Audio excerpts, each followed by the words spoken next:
From our previous sketches, we're going to use them as an inspiration to do some refined value studies. It could be a mixture of sketches in one. Nothing is set in stone yet, so feel free to do some more exploration if you're not happy with the ones you already have. Or you can just make those adjustments here.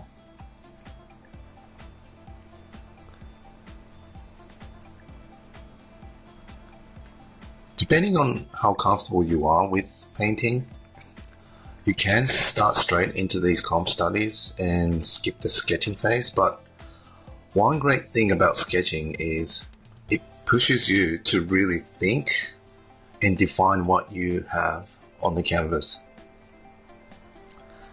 Painting can sometimes be forgiving, and so we can get in this bad habit of being too suggestive rather than really understanding the subject and defining it.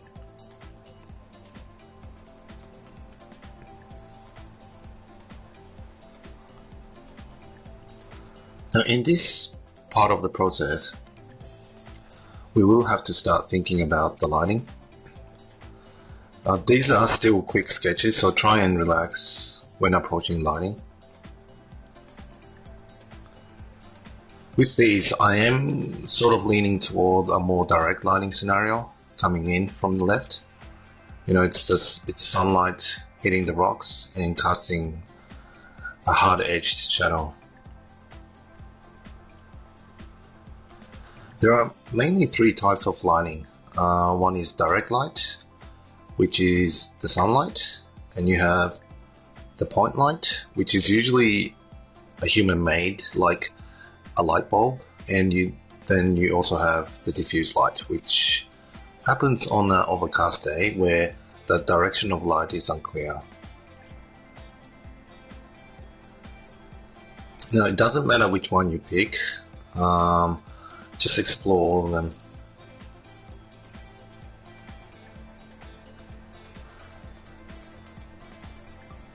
Now, in direct lighting, it's very good at defining a form, so pay some attention to the rocks. Now, these are still loose, so we don't have to define everything clearly, just some major shapes for now, because we will be getting into the details later on in the process.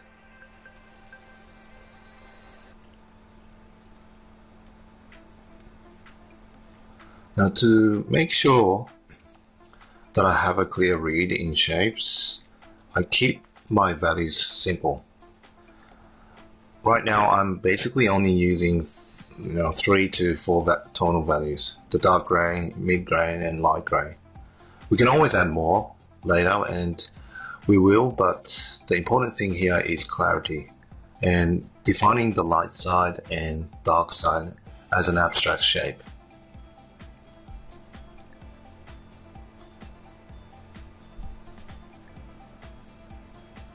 Personally, I like to start by setting the ground plane first, so I understand where my horizon line is.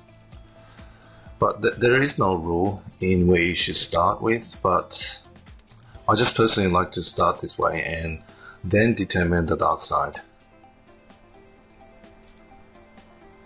But I will say that it's really important to understand where your horizon line is.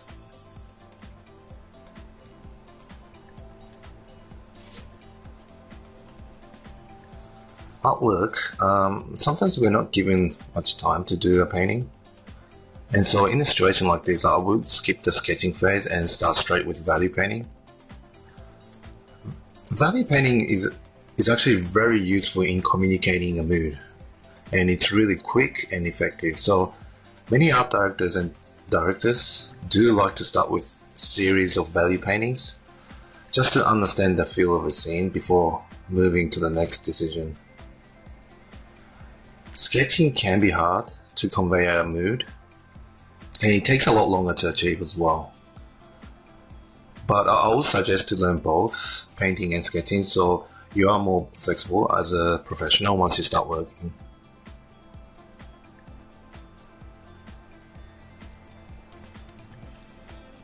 Now, I'm not sure if you're interested in working in-house or outside on your own as a freelancer or, with your business. I do freelance. I'm currently a freelancer, but I actually do enjoy working with people in a team rather than on my own. But even if I am freelancing, I do sometimes work in-house, especially with films. In films, because of the confidential issues, it's actually really rare to work remotely on a film, unless they really, really trust you or actually know you. But in games and illustration work, it is common to work remotely. So, yeah, freelance doesn't necessarily mean that you never work with people. It really just depends on the project. One of the main reasons for freelancing is, or at least for me, is it allows me to take on challenges I wouldn't be able to take if I was working full-time in the studio. I actually really enjoy learning and working on a variety of projects rather than focusing on just one. When you work in-house, and especially in the bigger companies, you tend to work on just that one specialized field. And it just didn't suit me, so I chose to do freelance.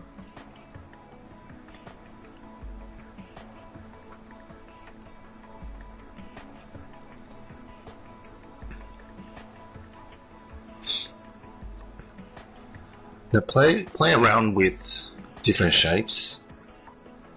If you want to play with different lighting scenarios, go for it. And just remember to keep it simple.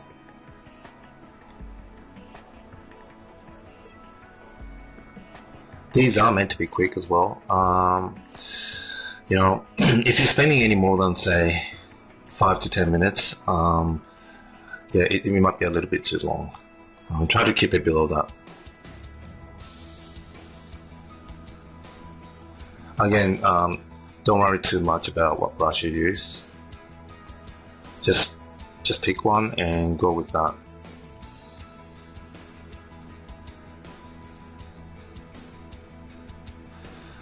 Now, I want to talk a little bit about learning. It's really important because it's what's going to keep you alive in the industry. Now, I used to hate learning, but I do enjoy it now, and I understand now that it plays a big role in keeping you motivated for a long time. So try and make it a habit to learn new things. I was at a gym working out. They had a really good quote on the wall that said, "Motivation is what gets you started, and habit is what keeps you going." So I'm always trying to learn and improve. So I do try and build good habits. Whether it's sketching or staying creative, it's really important to make it a habit.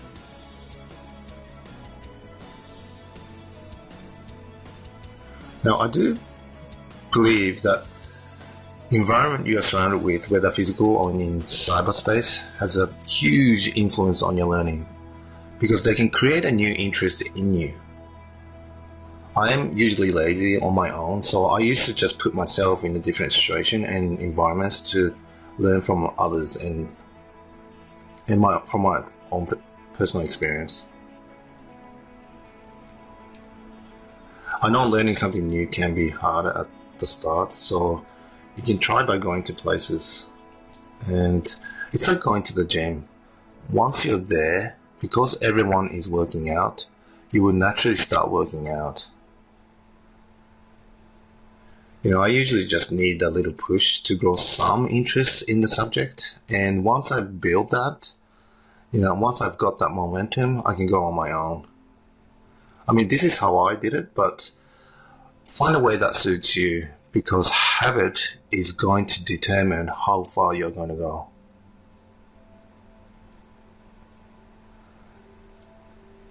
Now, this is coming to an end, so let's move on to the next.